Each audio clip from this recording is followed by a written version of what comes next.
Everybody, Travis the Featherhawk Snyder here.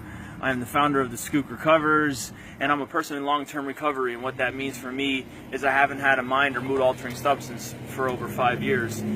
This is kind of a little mobile version of 30 Days of Recovery. We are on day 4, and the topic for today is people, places, and things.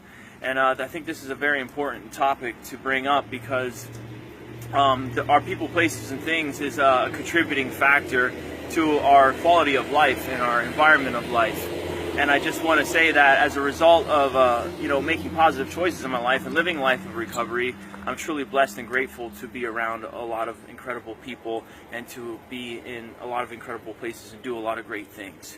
But what's very important, first off, out the gate, is to understand that no matter how many people, places, and things that we change in our life, ultimately the number one most important thing is that we change ourselves, what's inside of us, and that takes a great deal of work.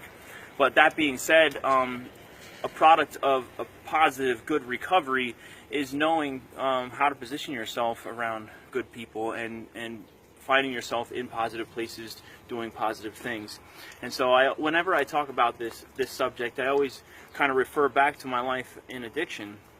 I wasn't always around positive people and doing positive things and in positive places. But that being said, ultimately it was my choice. You know what I mean? I chose to be around those different people. For example, when I was 16 years old, I found myself in the city of Reading buying drugs out of a crack house. I was hanging out with some older people, and didn't think that was a place that I wanted to be in, but ultimately, I was there.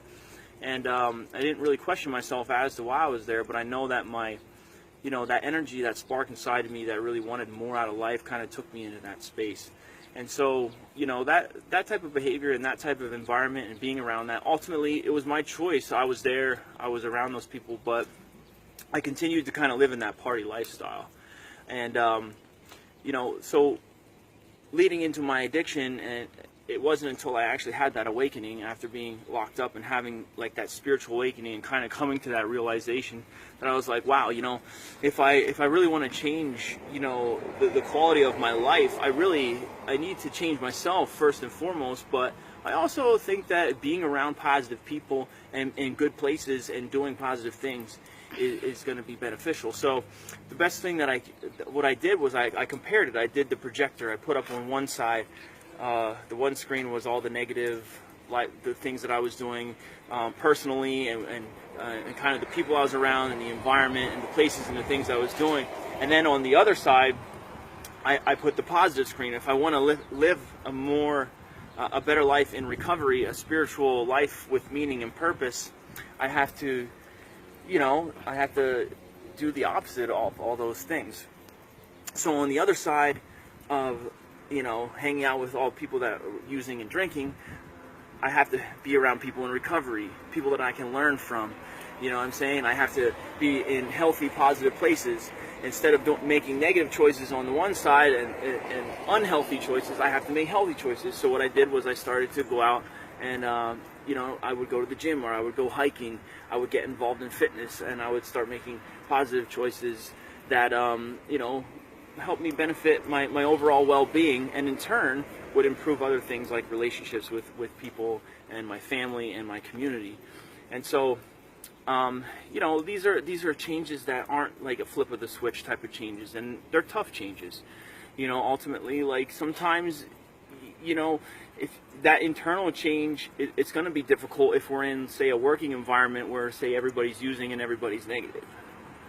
I mean, ultimately, we know that this internal change is going to be the most important thing.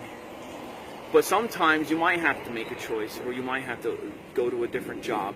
Sometimes you might have to actually leave a toxic relationship, in order to find that recovery. And sometimes it's going to be extremely important to position yourself to doing positive things.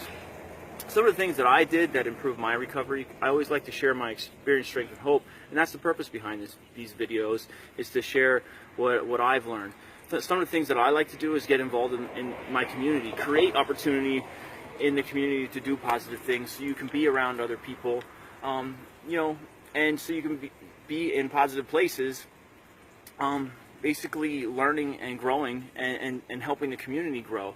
And that in turn is going to help to transform and shape your life. So Skooker Covers, we do community volunteer projects and different things like that, where you can come out and get involved and learn from other people.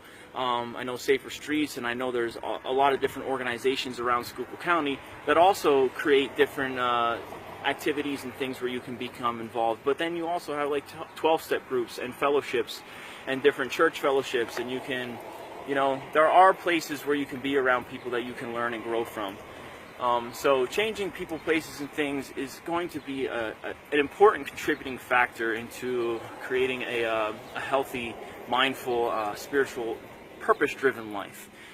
But always remember that that ultimate change, it comes from within. It's changing our thoughts, attitudes, and behaviors, and changing who we are. Because ultimately, we can change all the people, places, and things we want. But if we can't change internally, all those people, it won't matter. And so, you know, that's going to be day 4, people, places, and things. I hope this reaches a lot of people, and we'll see you tomorrow for day 5. God bless everybody. Take care.